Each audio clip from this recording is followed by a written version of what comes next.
माँ कहने लगा, वारे नटखट कहे, अरे छलिया कहे, तू इतना नटखट है लाला, तू अपना ही प्रतिबिंब को देख करके आज चोट समझा। नहीं बेटा कहे, एक नहीं सजनों, भगवान ने घर घर जा करके, घर घर की गोपी के यहाँ जा करके भगवान ने लीला किया। माखन में महा शब्द समाहित, माँ भी, मैया का नाम भी माँ से जुड़ा हुआ है, माखन का नाम भी माँ से जुड़ा हुआ है, इसलिए माँ से प्रेम बहुत ज्यादा करता था। मक्खन से भी प्रेम करता था भगवान। क्यों? ये मेरे नाम माँ से जुड़ा हुआ है, इनका नाम। माखन में माखन में जो है माँ शब्द छुपा हुआ है, इसलिए माखन से ज्यादा प्रेम करने लगा माँ भगवान बाल मुकुंद। और कहने लगा, एक दिन भगवान जो है अपने बछड़े को खोजने के लिए निकला, एक गोपी के यहाँ पहुंचा और चुपके से जाकर उसके घर के मक्खन को जो है भगवान जो है निकाल करके खा रहे। एक गोपी आई और गोपी आकर के कहने लगे, अरे कलवा, अरे छलिया, अरे नटखट है, क्या तेरे राजमहल में माखन मिश्री की कमी थी तो आज मेरे घर चोरी करने आ गई? भगवान श्याम सुंदर कहने लगा, अरे गोपी,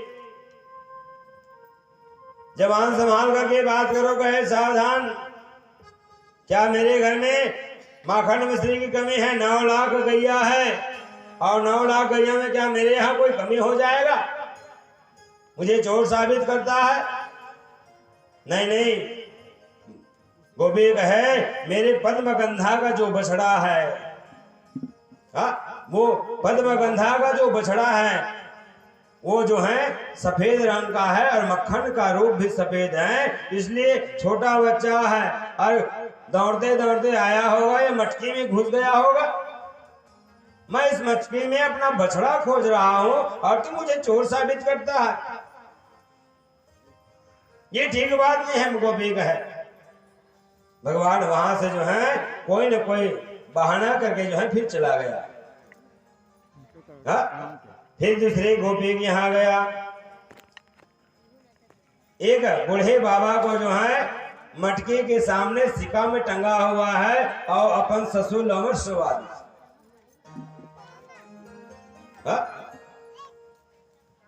पिताजी को सुला दिया और गोपी जो है छुप गई। चलो, ये यशोदा के जो लाला है ना, वो चोरी करने आते हैं। एक मंडली बनाया, वो एक समिति बनाया भगवान ने, गोप ग्वालों के साथ, तन सुखा, मन सुखा, श्रीदामा, सुदामा, विद्या चोर प्रचार मंडली भगवान का मंडली का नाम है। और सब गोप ग्वालों को लेकर कहाँ आया?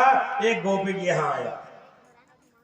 बूढ़े बाबा नाक बजाते हुए सोया हुआ, ऊपर में सिक्का में मक्खन बंधा हुआ है और समय पाकर भगवान उस गोपी के यहाँ गया तो कहे, गोप ग्वाल कहने लगा कि हरे कन्हैया, यहाँ तो बूढ़े बाबा सोया हुआ है, ऊपर सिक्का में जो है मटकी में मक्खन बंधा हुआ है, हम कैसे निकाले? कहे, अरे निदान कहे, तुम शांत रहोगे, दिमाग से काम करना होगा, आवाज बिल्कुल नहीं होना चाहिए, शोरगुल, पैरों का आवाज भी नहीं जाना चाहिए।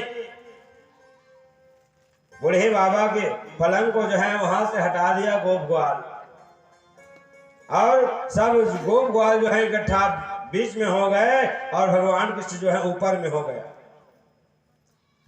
जैसे ऊपर में हुआ और सबको वहां से जो है मक्खन निकाल करके भगवान जो है खिलाने लगे। एक जन ग्वाल के पैर फिसल के भड़ गिर गए। आवाज है इसना तो गोपी जान रही है कोई चोर आया हुआ है, वह चोर है यशोदा के ही लाला हो सकता है, वही बड़ा नटखट है, वही चोरी करता है। आया सजनों, देखा तो वहां से भगवान जो है इधर उधर कोनो दरवाजा ले, कोनो खिड़की ले, कोनो कखरो ऊपर ले, कूद काट के बच गए भगवान। एक गोपी के यहाँ फिर गया, भगवान जबरदस्ती नहीं गया चोरी करने। सब गोपी कहते थे, अरे कन्हैया आज मेरे यहाँ आ जाना, कल मेरे यहाँ आ जाना, परसों मेरे यहाँ आ जाना। वहां तो 72 लाख गोपी है और 72 लाख गोपी के यहाँ भगवान सबके यहाँ जा जा करके सबको दर्शन दिया, सबके घर में कुछ न कुछ माखन प्रसाद पाया। एक गोपी सिक्का में मक्खन रखा हुआ है और उसमें घंटी बांध दिया। सब गोप ग्वाल गए और जैसे गोप ग्वाल गया मक्खन सब गोप ग्वाल को भगवान श्याम ने अपने हाथों से निकाल निकाल कर देने लगा, खिलाने लगा। गोप ग्वाल कहने लगा कहे कन्हैया हमी मतलब खवाथन मितान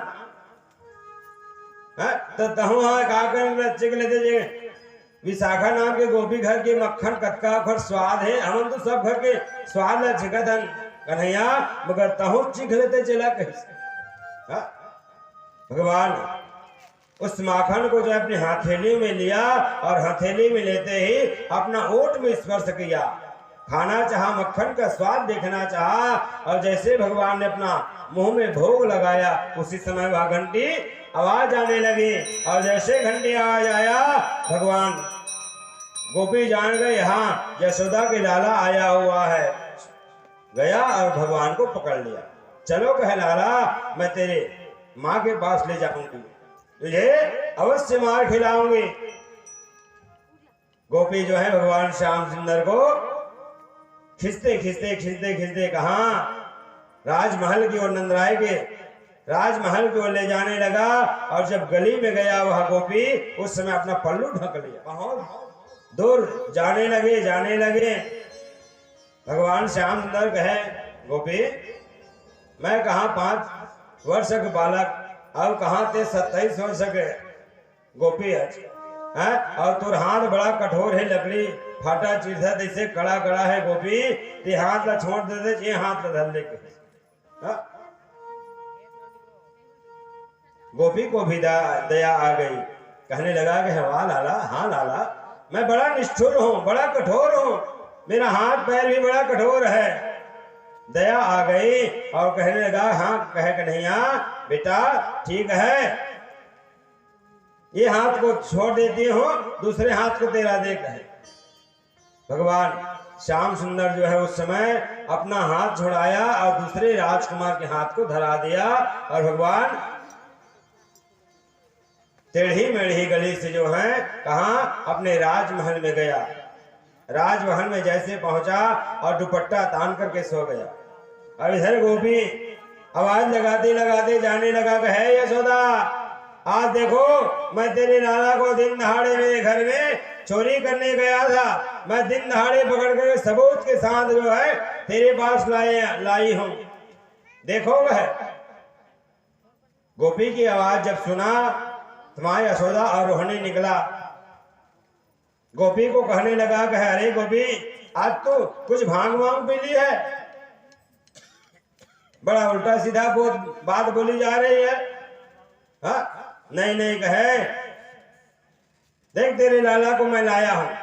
अरे गोपी तेरा पहले घूंघट तो उठा, तू किसका लाला को लेकर आया है। घूंघट को उठा करके गोपी जब देखा उस समय अपने ही बेटा का हाथ पकड़ा हुआ है और गोपी जो है संकोचवश कुछ नहीं बोल पाया। इधर से भगवान श्याम सुंदर जो है आंख रमनते हुए आया, कहे मैया अरे गोपी सब बने बने वो कहे। गोपी कहने लगा वाह रे नटखट कहे, अरे छलिया कहे आज तूने मेरे साथ भी छल कर दिया। अनेक अनेक लीला के भगवान एक नहीं सजनों घर घर जा करके सबके मन की बात को जीत खाया, मन को जीता वही माखन चोरी है। वाकई में जाकर के भगवान किसी के यहाँ माखन तो नहीं खाया, जब जब जो जो गोपी ने बुलाया उसके घर जाकर ही भगवान ने अपना चरण रज रखा।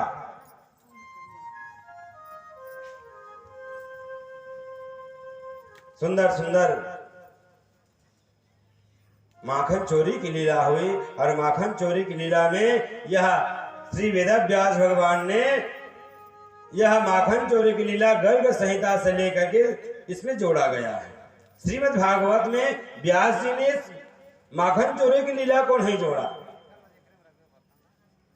यमुना के किनारे भगवान वहां रह करके अनेक अनेक जो है चोरी करना प्रारंभ किया। एक दिन की बात है सज्जनों, सूरदास माखन चोरी के बारे में बहुत सुंदर बात बोला है।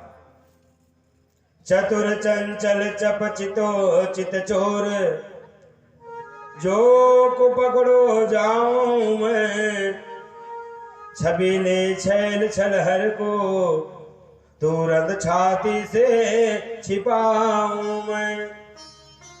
रसीली रस भरी रस की उसे चर्चा सुनाऊं मैं, मधुर मिश्री मिला माखन उसे ताजा खिलाऊं मैं। शेष गणेश दिनेश महेश सुरेश जाके पन पार न पावे। शेष गणेश दिनेश महेश सुरेश जाए निरंतर गावे। जाहि अनादि अनंद अखंड अवच्छेद अभेद सुवेश बतावे। नारद से सुख व्यास रटे, पहचारे तो पुनि पार न पावे। ताहि अहि की छोछरिया छछिया भर छाछ पे नाच नचावे। थोड़ा थोड़ा माखन दे करके भगवान को कहता था, अरे कृष्णा हम तुम्हें माखन देंगे, तुम हमारे सामने नाच कर तो दिखाओ, नृत्य करके तो दिखाओ। थोड़ा से छाछ के कारण भगवान जो है गोपियों के सामने नाचा, कान पकड़ा, घुटने टेका, जैसे जैसे गोपी कहा वैसे वैसे भगवान जो है उनके सामने करने लगा, थोड़ा सा माखन के लिए। ये लीला करना है। अष्टादश पुराणेषु व्यासस्य वचनद्वयम्, परोपकाराय पुण्याय पापाय परपीडनम्। ये माखन चोरी की लीला बड़ा सुंदर भगवान सुखदेव जी महाराज राजा परीक्षित को कहने लगा, बतलाने लगा, ये माखन वाकई में भगवान को क्या माखन चोरी करना जरूरी था? ये संसार में हम लोगों को, हमारे मन को आकर के भगवान ने जीता, वही माखन चोरी, हमें दर्शन दिया। एक दिन की बात है सज्जनों, दीपावली का दिन था। माँ यशोदा जो है कार्तिक मास, दामोदर मास में जो है संध्याकालीन समय में स्वयं जो है माँ दधि मंथन करने के लिए बैठी। भगवान श्याम सुंदर कहने लगा कि मैया मुझे बहुत जोरों से भूख लगी है, मैया मुझे दूध पिलाओ। माँ यशोदा कहने लगे कि लाला अभी कुछ समय तक रुको बेटा, मैं तेरे लिए मक्खन निकाल रहा हूं और वही मक्खन को आपको खिला दूं, उसके बाद आपको दूध पिला दूंगा। भगवान बाल मुकुंद कहने लगा कि नहीं मैया